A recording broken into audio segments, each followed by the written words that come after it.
Welcome, dear viewers.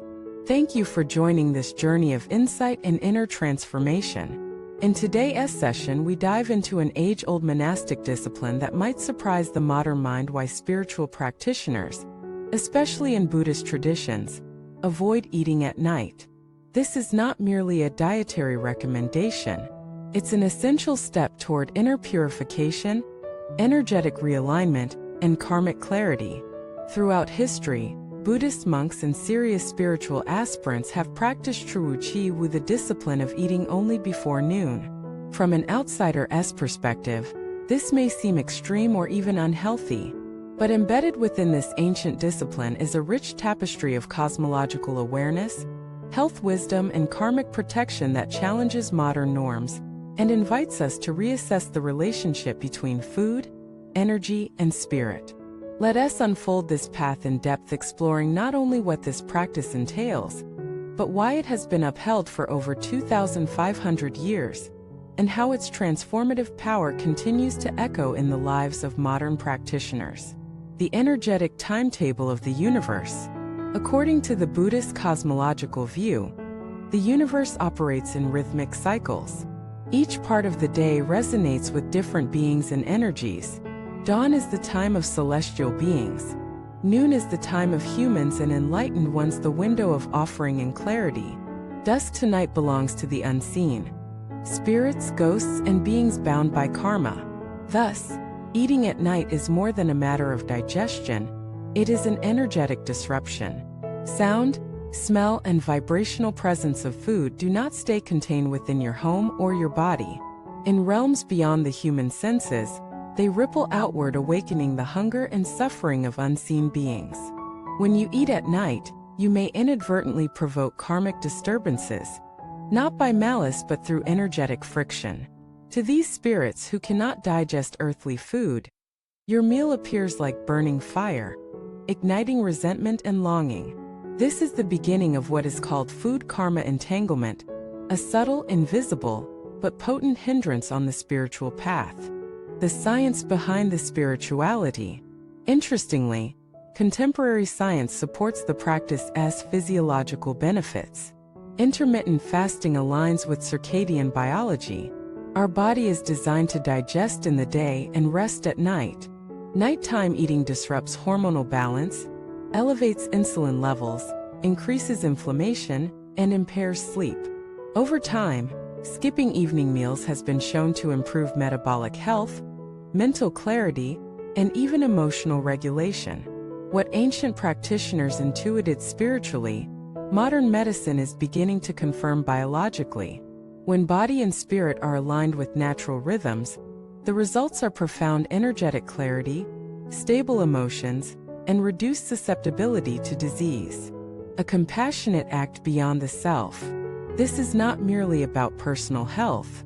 The Buddhist vow of not eating after noon also involves ritual offerings to unseen beings, especially the notorious Mother Hariti, the demoness who once consumed human children. After converting under the Buddha's guidance, she became a guardian spirit. Every noontime meal offered by monks includes a portion dedicated to her and her countless children in the spirit realm. This is not superstition, but compassion expanded beyond the visible world.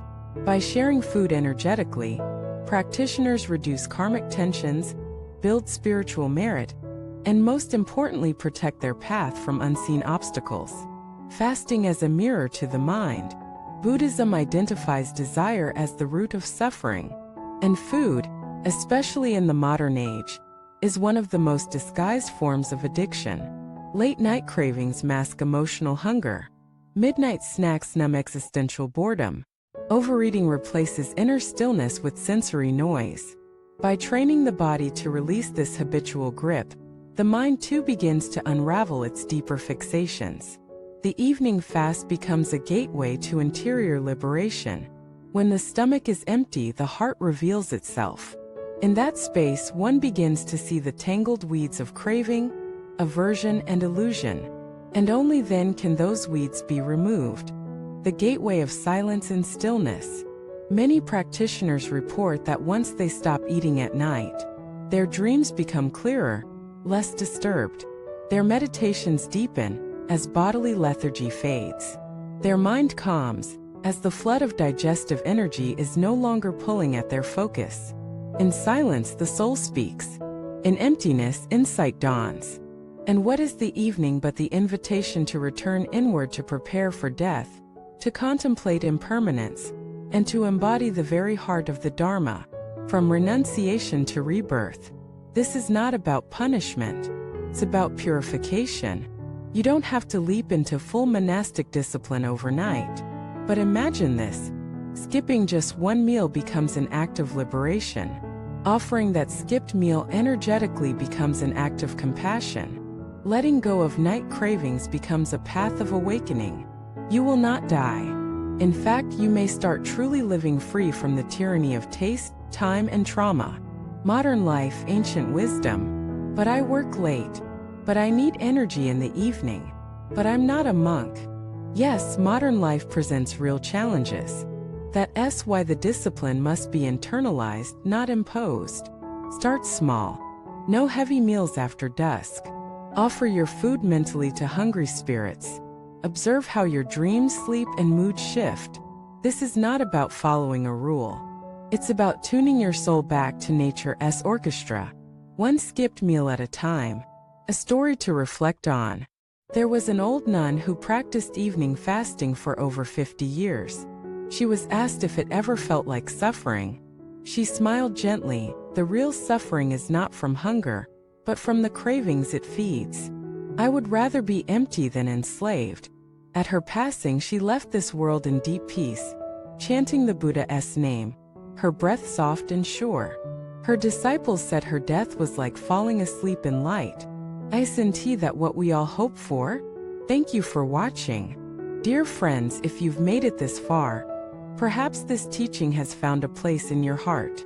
This is not a lecture about food, but a reminder of the sacredness of each choice, each meal, each moment. Start small. Watch, listen, observe, and remember. True practice begins when the plate is empty and the mind is full of compassion. Thank you for watching this video. May your nights be light, your cravings be few, and your path be ever clear. See you in the next session.